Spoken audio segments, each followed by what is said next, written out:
Subscribe करें science with VS channel को और बेल आइकन को दबाएं ताकि आपको मिलते रहें साइंस और मैथ्स के super videos. Hello everyone, this is Vishwajeet Singh और आप देख रहे हैं साइंस विद वीएस। तो आज जो है हम लोग मैटर इन अवर सराउंडिंग का पार्ट 2 करने वाले हैं। ये क्लास 9 सीबीएसई का केमिस्ट्री का फर्स्ट चैप्टर है, ठीक है। तो इसका सेकंड पार्ट करने वाले हैं। इससे पहले हमने फर्स्ट पार्ट कर लिया है, उसका लिंक आपको डिस्क्रिप्शन में मिल जाएगा, ऊपर आई बटन में भी मिल जाएगा। उसे जाके आप पहले देखें तो आज वाला पार्ट आपको ज़्यादा अच्छे से समझ में आएगा। तो आज जो है हम लोग बात करने वाले हैं टेम्परेचर स्केल्स का, उसके बाद इवेपोरेशन, लैटेंट हीट का, ठीक है। जो बचे हुए टॉपिक हैं आज हम लोग कवर कर लेंगे इस चैप्टर के। तो सबसे पहले यहाँ पे है टेम्परेचर स्केल्स। टेम्परेचर स्केल्स क्या होते हैं? सिंपली अगर हम बात करें, सबसे पहले टेम्परेचर क्या होता है?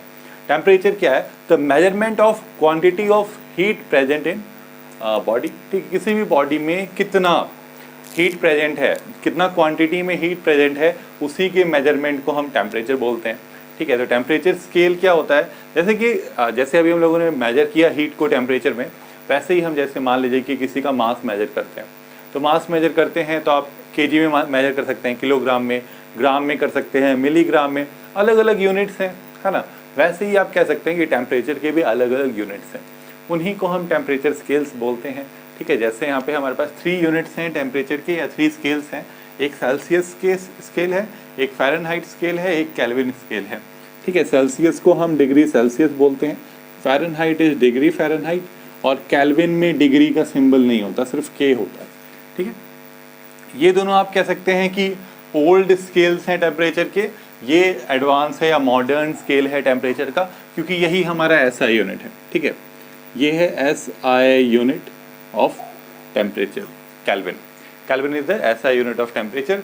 यहाँ पे डिग्री नहीं होता है, सिर्फ के लगा हुआ होता है, ठीक है। इसके बाद अगर हम बात करें दोनों, मतलब कि इन दोनों के रिलेशन का, सेल्सियस से फ़ारेनहाइट। अगर कोई चीज़ आपको सेल्सियस में गिवन है और आप फ़ारेनहाइट में चेंज करना चाहते हो तो कैसे करेंगे? ये आपका F is equals to 9/5 into जो भी सेल्सियस का वैल्यू है 9/5 से उसको मल्टीप्लाई कर दीजिए और 32 उसमें ऐड कर दीजिए, तो इससे जो है सेल्सियस से फ़ारेनहाइट में चेंज हो जाएगा। वैसे अगर आप सेल्सियस से केल्विन में चेंज करना चाहते हैं तो जो भी वैल्यू आपके पास है उसमें 273.15 जोड़ दीजिए, 0.15 छोड़ भी दीजिएगा, सिर्फ 273 भी ऐड कर दीजिएगा, तो वो केल्विन में चेंज हो जाएगा, ठीक है। तो अब यहाँ पे होता क्या है कि तीनों स्केल्स में यही डिफरेंस है।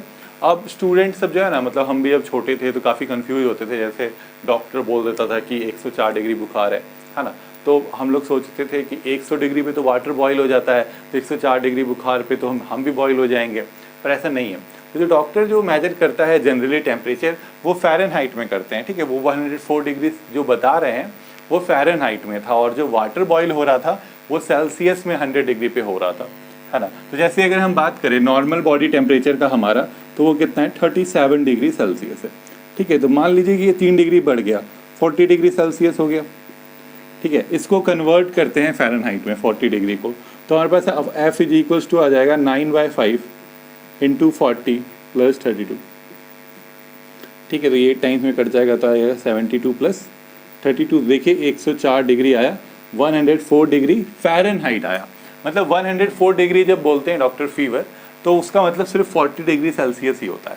37 degree Celsius is our normal body temperature, 37 normal है, 40 हुआ तो वो 104। हाँ, फ़ारेनहाइट में नॉर्मल कितना है तो वो आप कन्वर्ट करके देख सकते हैं। 98.6 डिग्री फ़ारेनहाइट जो है ये हमारा नॉर्मल बॉडी टेम्परेचर है इन टर्म्स ऑफ फ़ारेनहाइट। अब बोलिए कि केल्विन में कितना होगा नॉर्मल बॉडी टेम्परेचर, वो भी देख लेंगे। 37 ऐड कर देंगे 273 में, ठीक है। तो आपके पास आ जाएगा यहाँ से 310 केल्विन। 310 केल्विन है हमारा नॉर्मल बॉडी टेम्परेचर, ठीक है। तो किसी में भी आप किसी को भी कन्वर्ट कर सकते हैं। अब बोलिए कि हमको केल्विन से सेल्सियस निकालना है, तो केल्विन से सेल्सियस निकालना है, इधर इसको इधर भेज दीजिए, तो C is equals to K minus 273 आ जाएगा, है ना। सेल्सियस से फ़ारेनहाइट नहीं, बल्कि फ़ारेनहाइट से सेल्सियस करना है, तो इसी फॉर्मूला से 32 को इधर भेज दीजिए, तो आपके पास आ जाएगा F माइनस 32। इसके बाद देखिए 9/5 यहाँ मल्टीप्लाई में है, तो इधर जाके ये पलट जाएगा, 5/9 हो जाएगा, इक्वल्स टू C हो जाएगा।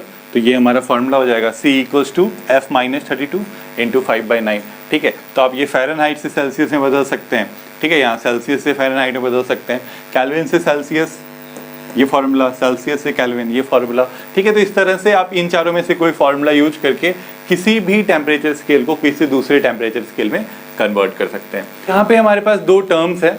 Melting point and boiling point. ठीक है, तो अभी हमने टेम्परेचर स्केल पढ़ा तो अब आपको मेल्टिंग पॉइंट और बॉइलिंग पॉइंट भी क्लियर हो जाएगा। मेल्टिंग और बॉइलिंग ये प्रोसेस हम लोग देख चुके हैं पिछली वीडियो में। मेल्टिंग क्या होता है? ऐसा प्रोसेस जिसमें हम हीट प्रोवाइड करते हैं, उसी हीटिंग के कारण क्या होता है कि सॉलिड मेल्ट हो जाता है या सॉलिड लिक्विड में चेंज हो जाता है, इसी प्रोसेस को मेल्टिंग बोलते हैं। बॉइलिंग क्या होता है? लिक्विड को हीट किए वेपर में चेंज होने लगा, इस प्रोसेस को बॉइलिंग बोलते हैं। तो मेल्टिंग पॉइंट और बॉइलिंग पॉइंट क्या होता है? तो मेल्टिंग पॉइंट का मतलब कि ऐसा टेम्परेचर, पॉइंट यहाँ पे रिप्रेजेंट कर रहा है टेम्परेचर को, जिस टेम्परेचर पे सॉलिड मेल्ट होने लग जाए, जिस टेम्परेचर पे सॉलिड लिक्विड में बदलने लग जाए, उस टेम्परेचर को हम मेल्टिंग बोलते हैं। तो बॉइलिंग क्या होता है? द टेम्परेचर, ऐसा टेम्परेचर जिस टेम्परेचर पे जो लिक्विड है वो बॉइल होने लग जाए, मतलब लिक्विड वेपर में बदलने लग जाए, गैस में बदलने लग जाए, तो उसी टेम्परेचर को हम क्या बोलते हैं? उसका बॉइलिंग पॉइंट बोलते हैं। जैसे अगर हम आइस का मेल्टिंग पॉइंट का बात करें तो वो कितना है? 0 डिग्री सेल्सियस है इसका मेल्टिंग पॉइंट आइस का, है ना। वैसे अगर वाटर का बॉइलिंग पॉइंट का बात करें तो कितना है? 100 डिग्री सेल्सियस है इसका बॉइलिंग पॉइंट।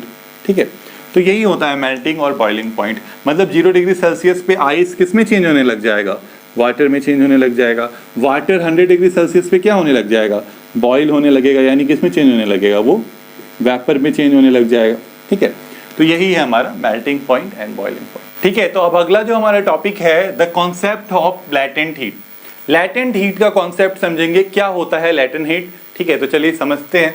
इसको समझने के लिए ना हम लोग 2 एग्जाम्पल्स लेंगे। ठीक है, एग्जाम्पल ले रहे हैं, 2 है। यहाँ पे बीकर है, इसको हम हीट कर रहे हैं, इसमें पानी था।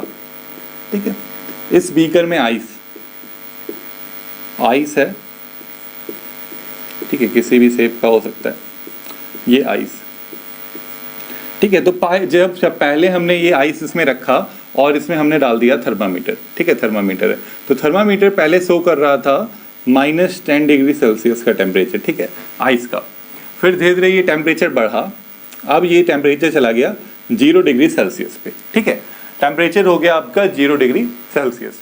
0 डिग्री सेल्सियस हुआ टेम्परेचर, तो क्या हुआ, क्या होगा? अभी हम बात किए ना, इसीलिए अभी जस्ट बात किए कि ये क्या है? मेल्टिंग पॉइंट है किसका? आइस का। तो अब आइस क्या होने लग जाएगा? मेल्ट होने लग जाएगा। तो यहाँ पे जो आइस है वो चेंज हो गया। आइस किस में चेंज होने लग गया? वाटर में चेंज होने लग गया। ये ट्रांसफॉर्म होने लग गया एक फेज से दूसरे फेज में, एक स्टेट से दूसरे स्टेट में जो है ये आइस वाटर में जाने लगा, चेंज होने लगा। पर हो क्या रहा है? आइस वाटर में तो चेंज हो रहा है, पर ये टेम्परेचर नहीं बढ़ रहा है। 0 डिग्री का 0 डिग्री, -10 से 0 जल्दी हो गया, उसके 0 पे अटका है, बढ़ ही नहीं रहा है टेम्परेचर, बढ़ ही नहीं रहा है टेम्परेचर। आइस तो वाटर में चेंज होते जा रहा है, पर टेम्परेचर ही नहीं बढ़ रहा। वो तो हीट अब्जॉर्ब कर रहा होगा ना, आसपास से वो हीट अब्जॉर्ब कर रहा है, तभी ना वो क्या कहते हैं, मेल्ट हो रहा है, पानी में चेंज हो रहा है हीट, लेकिन वो अब्जॉर्ब कर रहा है, पर वो थर्मामीटर पे शो नहीं हो रहा है। वैसे ही कुछ यहाँ पे भी होगा। ठीक है, पहले हमने वाटर लिया, तो ये वाटर में हमने थर्मामीटर डाला, तो थर्मामीटर जो है वो शो कर रहा है 30 डिग्री सेल्सियस। अब हम इसको हीट करने लगे, हीट करते गए तो ये अब 80 डिग्री हो गया, फिर हीट करते गए तो 100 डिग्री सेल्सियस मिल गया हमको। 100 डिग्री सेल्सियस वाटर का क्या है? बॉइलिंग पॉइंट है। ठीक है, अब 100 डिग्री सेल्सियस वाटर का बॉइलिंग पॉइंट है, तो अब इस केस में क्या होगा कि वाटर जो है वो चेंज होने लगेगा किसमें? वेपर में। ठीक है, वाटर हो जाएगा वेपर में चेंज। अब ये वेपर में चेंज होने लगा। ठीक है, तो पर हम वेपर में चेंज हो रहा है, पर हीटिंग तो कांस्टेंट रखे हैं, हम हीट दे रहे हैं, पर ये 100 डिग्री सेल्सियस पे ही अटक गया टेम्परेचर। फिर अब ये टेम्परेचर आगे ही नहीं बढ़ रहा। अब कितना भी हीटिंग दे रहे हैं तो वो टेम्परेचर आगे नहीं बढ़ रहा। अब ये 0 डिग्री वाला भी आगे नहीं बढ़ रहा है, पर ये आगे कब बढ़ने लगा? जब देखा हमने कि ये पूरा आइस जब वाटर में चेंज हो गया, तब अब जो टेम्परेचर है वो मूव करने लगा 0 डिग्री से आगे की तरफ। ठीक है, इंक्रीज होने लगा। कब इंक्रीज हो गया? जब ये पानी में पूरा चेंज हो गया। वैसे ही जब ये लिक्विड जो है आपका पूरा जब वेपर में बदल गया, तब अब जो है जब ये वेपर में बदल गया, तब ये टेम्परेचर इंक्रीज होना शुरू हुआ। ठीक है, तो यहाँ पे हुआ क्या, इस चीज को समझना होगा कि उतना देर तक जो हमने हीट एनर्जी दिया, वो हीट एनर्जी कहाँ गया। ठीक है, तो यही कॉन्सेप्ट है लैटेंट हीट का। उसी हीट एनर्जी को हम बोलते हैं लैटेंट हीट। तो वो जो हीट है जिसके बारे में अब यहाँ पे हमने लिखा है, during phase transformation the heat energy breaks the intermolecular force of attraction of molecules and does not shown on thermometer. जब फेज ट्रांसफॉर्मेशन होता है, यहाँ पे फेज ट्रांसफॉर्मेशन ही हो रहा था, क्या हो रहा था, या स्टेट ट्रांसफॉर्मेशन आप कह सकते हैं, सॉलिड से वो लिक्विड में चेंज हो रहा था, है ना, आइस से वाटर में चेंज हो रहा था। तो इस टाइम में जो अब हीट एनर्जी आप उसको दे रहे हैं, वो हीट एनर्जी क्या हो रहा है, वो heat energy intermolecular force of attraction को ब्रेक कर रहा है। दो मॉलिक्यूल्स के बीच में जो फोर्स ऑफ अट्रैक्शन है, इस फोर्स ऑफ अट्रैक्शन को वो ब्रेक करने का काम कर रहा है। कौन? Heat energy. ठीक है, इसी कारण से जो वो हीट एनर्जी है वो थर्मामीटर पे हमको शो नहीं हुआ, और ये हीट एनर्जी को ही हम क्या बोलते हैं, लैटेंट हीट बोलते हैं। लैटेंट वर्ड का अगर हम लिटरल मीनिंग, डिक्शनरी मीनिंग देखें तो उसका मतलब होता है हिडन। ठीक है, छुपा हुआ हीट। ठीक है, वो छुपा कहाँ है, वो छुप गया है इंटरमॉलिक्यूलर स्पेस को में, इंटरमॉलिक्यूलर फोर्स ऑफ अट्रैक्शन को तोड़ रहा है वो हीट, इसीलिए उस हीट को हम क्या बोलते हैं, लैटेंट हीट बोलते हैं। दोनों केसेस में यही हुआ, यहाँ पे भी वाटर से वेपर में चेंज हो रहा है, तो वाटर के मॉलिक्यूल्स के बीच में जो इंटरमॉलिक्यूलर फोर्स ऑफ अट्रैक्शन है उसको वो हीट एनर्जी तोड़ रहा है, तो उसको तोड़ रहा है, तो इसीलिए वो हीट एनर्जी क्या हो रहा है, थर्मामीटर पे शो नहीं हो रहा है। तो आप देखिए जो लैटेंट हीट है ये दो तरह का होता है, एक लैटेंट हीट ऑफ फ्यूजन होता है, एक लैटेंट हीट ऑफ वेपोराइजेशन होता है। दोनों में देखिए डिफरेंस। तो लैटेंट हीट ऑफ फ्यूजन जो है ये क्या होगा, ये सॉलिड टू लिक्विड में जो हीट एनर्जी हम दे रहे थे, ठीक है, मतलब आइस से जब वाटर चेंज हो रहा था तो वहां पे जो लैटेंट हीट इन्वॉल्व था उसको हम लैटेंट हीट ऑफ फ्यूजन बोलते हैं। तो लैटेंट हीट ऑफ वेपोराइजेशन क्या होगा, लिक्विड से जब वो गैस में चेंज हो रहा था, है ना, जब वाटर से वाटर वेपर में चेंज हो रहा था, उस टाइम में जो हीट एनर्जी इन्वॉल्व था क्या करने के लिए, इंटरमॉलिक्यूलर फोर्स ऑफ अट्रैक्शन को तोड़ने के लिए, तो वो हमारा लैटेंट हीट ऑफ वेपोराइजेशन है। ठीक है, तो डेफिनेशन यहां पे क्या लिखेंगे कि the amount of heat involved to convert 1 kg of solid to liquid। ठीक है, 1 kg सॉलिड को अगर लिक्विड में बदलेंगे तो क्या होगा, तो उसको हम लैटेंट हीट ऑफ फ्यूजन बोलेंगे। इसके बाद सेम यहां पे amount of heat involve to convert 1 kg of liquid to gas. ठीक है, मतलब अभी तक जो हमने बताया है तो आपको कॉन्सेप्ट क्लियर किया गया लैटेंट हीट का, पर डेफिनेशन ये है। डेफिनेशन क्या है कि 1 kg अगर आप सॉलिड लेते हैं उसको कन्वर्ट करने में, उसको लिक्विड में कन्वर्ट करने में जो हीट एनर्जी इन्वॉल्व होता है उस हीट एनर्जी को हम क्या बोलते हैं, लैटेंट हीट ऑफ फ्यूजन। ठीक है, मतलब जो हीट एनर्जी 1 kg सॉलिड के इंटरमॉलिक्यूलर फोर्स ऑफ अट्रैक्शन को तोड़ेगा उस हीट एनर्जी को हम बोलेंगे लैटेंट हीट ऑफ फ्यूजन, और जो हीट एनर्जी 1 kg लिक्विड के फोर्स ऑफ अट्रैक्शन को तोड़ेगा वो क्या हो जाएगा, लैटेंट हीट ऑफ वेपोराइजेशन। तो अब जो हमारा नेक्स्ट टॉपिक है ये है इवेपोरेशन, और लगभग आप कह सकते हैं कि ये लास्ट टॉपिक है इस चैप्टर का, इवेपोरेशन। तो इवेपोरेशन में क्या होता है, तो इवेपोरेशन क्या है, definition, the conversion of liquid into gas at any temperature. ठीक है, किसी भी टेम्परेचर पे अगर लिक्विड गैस में बदलता है तो उसको हम इवेपोरेशन बोलते हैं। ठीक है, अब बॉइलिंग और इवेपोरेशन, लिक्विड से गैस तो बॉइलिंग में भी बदल रहा था, तो डिफरेंस क्या है, डिफरेंस है कि बॉइलिंग में एक अपना टेम्परेचर होता है, फिक्स टेम्परेचर होता है ना। अभी हम लोग वाटर का बॉइलिंग पॉइंट का बात कर रहे थे कि 100 डिग्री सेल्सियस जो है ये वाटर का बॉइलिंग पॉइंट है, तो 100 डिग्री सेल्सियस पे ही वाटर वेपर में बदलेगा, उसको बॉइलिंग बोलेंगे। पर क्या उससे कम टेम्परेचर पे, क्या 70 डिग्री सेल्सियस पे, क्या 40 डिग्री सेल्सियस पे वाटर वेपर में बदल सकता है? बिल्कुल बदल सकता है, और इसको हम इवेपोरेशन बोलते हैं। ठीक है, तो अब समझना है इस बात को कि कैसे ये हो सकता है, कैसे ये पॉसिबल है। तो चलिए इसका पॉसिबिलिटी समझते हैं। जैसे मान लीजिए कि ये पाउंड है, ठीक है, एक पाउंड है, तो इसके ना ऊपर में सरफेस मॉलिक्यूल्स का हम लोग बात कर रहे हैं वाटर का। तो सरफेस मॉलिक्यूल्स और एक ठीक है, जैसे एक मिडल वाला मॉलिक्यूल, दोनों का डिफरेंस पहले हम समझेंगे। एक जो मिडल वाला मॉलिक्यूल होता है ये सराउंडेड होता है बहुत सारे मॉलिक्यूल्स से। ठीक है, तो इसका जो फोर्स ऑफ अट्रैक्शन होता है वो बहुत ज्यादा होता है, क्योंकि हर तरफ से जो मॉलिक्यूल है वो इसको अपनी तरफ अट्रैक्ट करके रखा हुआ है। पर अगर हम सरफेस मॉलिक्यूल का बात करें तो इसका फोर्स ऑफ अट्रैक्शन बस 3 डायरेक्शंस में होता है, एक नीचे कोई मॉलिक्यूल अट्रैक्ट करेगा, एक इधर, है ना। तो इसलिए जब सनलाइट पड़ेगा या थोड़ा सा भी इसको हीट करेंगे तो क्योंकि यहाँ पे फोर्स ऑफ अट्रैक्शन कम है, ठीक है, फोर्स ऑफ अट्रैक्शन कम होने के कारण जो आपके ये मॉलिक्यूल्स हैं ये आसानी से एस्केप कर जाते हैं एनवायरनमेंट में। ठीक है, ये मॉलिक्यूल जो है ये वेपर में आप कह सकते हैं ये चेंज हो जाते हैं बहुत ही आसानी से, और ये कहाँ चले जाते हैं, एनवायरनमेंट में आसानी से चले जाते हैं। और कम टेम्परेचर पे भी, ऐसा नहीं कि सिर्फ 100 डिग्री सेल्सियस पे, बहुत कम टेम्परेचर पे भी ये क्या कहते हैं एयर में चले जाते हैं। तो इस प्रोसेस को हम इवेपोरेशन बोलते हैं कि लो टेम्परेचर पे भी या किसी भी टेम्परेचर पे, बॉइलिंग पॉइंट पे भी या उससे कम पे भी, बॉइलिंग पॉइंट से ज़्यादा पे भी, कोई भी टेम्परेचर पे अगर लिक्विड गैस में चेंज हो रहा है तो उसको हम इवेपोरेशन बोलते हैं। ठीक है, किसी भी टेम्परेचर पे ये प्रोसेस हो सकता है। ठीक है, तो अब बात यहां पे क्या है कि इवेपोरेशन डिपेंड किन किन चीजों पे कहता है, डिपेंडेंस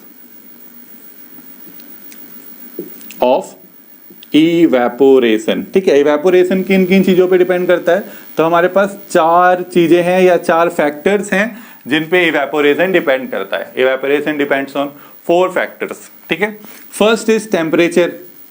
टेम्परेचर पे तो करेगा ही, है ना, क्यों? क्योंकि देखिए उस वाटर मॉलिक्यूल को उसका इंटरमॉलिक्यूलर फोर्स ऑफ अट्रैक्शन को तोड़ने के लिए एनर्जी चाहिए। वो एनर्जी कौन देगा? ऑफ कोर्स हीट एनर्जी से ही जनरली वो टूटेगा। तो हीट एनर्जी, तो जितना ज़्यादा आप टेम्परेचर बढ़ाइएगा उतना ज़्यादा हीट एनर्जी होगा, उतना आसानी से इवेपोरेशन होगा। ठीक है, तो टेम्परेचर अगर हम इंक्रीज करेंगे तो इवेपोरेशन लिख लेते हैं यहाँ पे, तो इवेपोरेशन भी क्या होगा? इंक्रीज होगा। टेम्परेचर इंक्रीज होगा तो इवेपोरेशन भी क्या होगा? इंक्रीज होगा। सेकेंड इज हमारा सरफेस एरिया। सरफेस एरिया क्या है? देखिए सरफेस एरिया, अभी हम आपको बताएं कि ये जो इवेपोरेशन है ये होता किसका है? सरफेस मॉलिक्यूल्स का होता है। सरफेस पे जो मॉलिक्यूल्स है उनका होगा। तो सिंपल सा बात है कि अगर इतना सा सरफेस एरिया है किसी का और किसी का इतना बड़ा सरफेस एरिया है तो इवेपोरेशन किस में ज्यादा होगा? इसी में ज्यादा होगा, है ना? क्यों? क्योंकि इसके सरफेस पे ज्यादा मॉलिक्यूल्स हैं। जिसके सरफेस पे जितने ज्यादा मॉलिक्यूल्स उतना ज्यादा रेट ऑफ इवेपोरेशन। तो इवेपोरेशन अगर हम सरफेस एरिया बढ़ाएंगे तो इवेपोरेशन भी क्या होगा? बढ़ जाएगा, इंक्रीज कर जाएगा। इसके बाद जो थर्ड है वो है विंड स्पीड। ये तो आप लोगों ने प्रैक्टिकली ऑब्जर्व किया होगा। जैसे आपने जब कभी कपड़ा सुखाया होगा तो कपड़ा को जब आप डालते हैं तो अगर हवा चल रहा होता है कपड़ा जल्दी सूख जाता है, और अगर ऐसे सिर्फ हीट एनर्जी मतलब कि सिर्फ सनलाइट होता है, हवा नहीं चल रहा होता है, तो थोड़ा ज़्यादा टाइम लगता है। तो इसका रीजन क्या है? रीजन यही है कि विंड स्पीड जितना होगा, विंड स्पीड को आप जितना बढ़ाइएगा इवेपोरेशन उतना ज़्यादा बढ़ते चले जाएगा। ठीक है, तो ये हो गया हमारा third factor. Fourth is humidity. Humidity का क्या मतलब होता है? ह्यूमिडिटी मतलब होता है कि कितना जो है आपका वाटर वेपर एयर में पहले से प्रेजेंट है। ठीक है, तो अब बात यहाँ पे ये आता है कि इवेपोरेशन, मान लीजिए कि वाटर वेपर बहुत ज्यादा पहले से ही एयर में है, तो क्या वो और वाटर वेपर एक्सेप्ट करेगा? नहीं करेगा, है ना? तो यही बात है कि जितना ज्यादा वाटर वेपर उसमें प्रेजेंट होगा एयर में उतना कम इवेपोरेशन होगा। यही चीज है। तो अगर आप ह्यूमिडिटी को बढ़ाते हैं तो इस केस में जो इवेपोरेशन है वो डिक्रीज कर जाएगा। तो इन तीनों में से किसी को बढ़ाइएगा तो इवेपोरेशन बढ़ते चले जाएगा, इसको अगर बढ़ाइएगा तो इवेपोरेशन घट जाएगा। तो यहाँ पे देखिए एक सेंटेंस है, इवेपोरेशन कॉजेस कूलिंग। ठीक है, ये आपको देखने को मिलता है कि जहाँ पे भी इवेपोरेशन होता है वहाँ पे कूलिंग होता है। तो ऐसा क्यों होता है? ठीक है, इसको समझेंगे हम लोग कि जैसे मान लीजिए कि जब हमको स्वेट आता है, ठीक है, मान लीजिए कि ये हमारा बॉडी है, ठीक है, यहाँ पे जो है हमको स्वेट आया हुआ है, पसीना। तो जब ये इवेपोरेट होगा तो ये इवेपोरेट कैसे होगा? इवेपोरेट होने के लिए इंटरमॉलिक्यूलर फोर्स ऑफ अट्रैक्शन को तोड़ना होगा। तोड़ने के लिए क्या चाहिए? हीट एनर्जी चाहिए। तो ये क्या करता है? ये हीट एनर्जी अब्जॉर्ब कर लेता है। कहाँ से? हमारे ही बॉडी से, या बाहर से भी करेगा, इन्वायरमेंट से भी करेगा, पर ज़्यादा क्योंकि वो हमारे बॉडी के ऊपर है तो हमारे बॉडी से हीट एनर्जी अब्जॉर्ब कर लेगा। हीट एनर्जी अब्जॉर्ब करेगा तो क्या होगा? हीट एनर्जी अब्जॉर्ब करेगा तो हमारे बॉडी पे जहाँ से वो हीट एनर्जी अब्जॉर्ब करेगा वहाँ पे वो पार्ट जो है हमारा वो कूल हो जाएगा, वो ठंडा हो जाएगा। तो इसीलिए क्या होता है? इवेपोरेशन कूलिंग कॉज करता है, इवेपोरेशन से कूलिंग होता है। ठीक है, तो इसके कॉमन एग्जांपल्स हैं हमारे पास अर्थन पॉट, है ना। जब हम अर्थन पॉट में, मिट्टी के घड़े में पानी रखते हैं गर्मी के टाइम में तो क्या होता है? तो जैसे ये घड़ा है आपका, ठीक है, तो यहाँ पे इसमें पानी है, तो इसमें क्या होता है? छोटे छोटे पोर्स होते हैं, घड़े के ऊपर, ठीक है। घड़े का जो सरफेस होता है उसमें क्या होते हैं, पोर्स होते हैं, छोटे छोटे बहुत ही स्मॉल होल्स होते हैं। इसीलिए आपने जब देखा होगा कि जब भी पानी भरा होता है घड़ा में तो घड़ा भींगा हुआ होता है बाहर से। इसका क्या रीजन है, क्योंकि वहाँ पे होल्स हैं, तो जो वाटर ड्रॉपलेट्स हैं वो उस होल्स से बाहर आ जाते हैं घड़े पे, और फिर क्या होंगे, वो इवेपोरेट हो जाते हैं। वो इवेपोरेट होते हैं तो इवेपोरेशन कॉजेस कूलिंग। अभी जस्ट देखे ना, कूलिंग करेगा यहाँ पे तो ये पानी क्या हो जाएगा, ठंडा हो जाएगा, ठीक है। तो इवेपोरेशन कॉजेस कूलिंग का एग्जांपल है। दूसरा, cotton clothes in summer. Summer में जो हम कॉटन क्लोथ्स पहनते हैं, इसका क्या रीजन है, इसका भी रीजन यही है, इवेपोरेशन ही है। जब हम कॉटन क्लोथ, जैसे ही आपका बॉडी है मान लीजिए, तो आपको स्वेट आएगा, समर सीजन है तो स्वेट तो आएगा ही।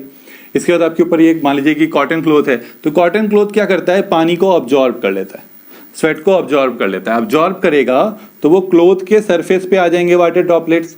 अब क्लोथ के सरफेस पे आएंगे तो फिर क्या होगा, इवेपोरेशन होगा, वहां इवेपोरेशन होगा तो इवेपोरेशन कॉजेस कूलिंग, तो इससे हमारा बॉडी ठंडा हो जाएगा। तो इसलिए हम लोग समर सीजन में कॉटन क्लोथ्स पहनते हैं, ठीक है। और एक इसका एग्जाम्पल तो नहीं, पर एक कॉमन सा क्वेश्चन है कि अगर आपका एक ग्लास है, इसमें हम आइस ले रहे हैं, ठीक है, या कोल्ड वाटर लिया हुआ है हमने, ऐसे तो मान लीजिए अभी आइस है, कोल्ड वाटर भी मान सकते हैं, आइस है इसमें, तो यहाँ पे आप थोड़ी देर के बाद देखिएगा कि ये वाटर ड्रॉपलेट्स इसके ऊपर आ गए। ऐसा क्यों होता है, ऐसा होने का क्या रीजन है कि जब कोई भी चीज, जैसे ये है, ये ठंडा है अगर, तो इसके अराउंड जो, इसके चारों तरफ जो एयर प्रेजेंट है, ठीक है, एयर जो प्रेजेंट है वो एयर से ये हीट एनर्जी लेने लग जाता है, ठीक है। हीट एनर्जी ये एयर से लेने लगेगा, एयर से अगर हीट एनर्जी लेगा, कोई भी चीज ठंडा है तो वो हीट अब्जॉर्ब करता है, कोई भी चीज गर्म है तो वो हीट प्रोवाइड करता है। इसको आपको याद रखना है, यही चीज यहाँ होता है। ये ठंडा है तो ये क्या कर रहा है, हीट एनर्जी अब्जॉर्ब कर रहा है, अब्जॉर्ब कर रहा है तो एयर आपका कूल हो गया, एयर ठंडा हो गया तो क्या होगा, एयर ठंडा हो गया तो इसमें जो वाटर वेपर जो प्रेजेंट है वो ठंडे हो जाएंगे और किस में बदल जाएंगे, वाटर ड्रॉपलेट्स में बदल जाएंगे। तो वो अंदर वाला पानी नहीं होता है, बाहर वाला पानी होता है। एयर में जो वाटर वेपर प्रेजेंट होते हैं वो वाटर में चेंज हो जाते हैं, ठीक है। तो यहाँ पे जो है आपका ये चैप्टर 1 केमिस्ट्री का matter in our surrounding finish होता है, ठीक है। आई होप ये चैप्टर आपको अच्छा लगा होगा, अच्छे से समझ में आया होगा। तो बहुत ही छोटा सा और एक बेसिक केमिस्ट्री का चैप्टर था, ठीक है। अगर आपको वीडियो अच्छी लगी तो प्लीज़ वीडियो को लाइक कर दें, चैनल पे नए हैं तो चैनल को सब्सक्राइब करें और वीडियो को खूब सारा शेयर करें। Thank you.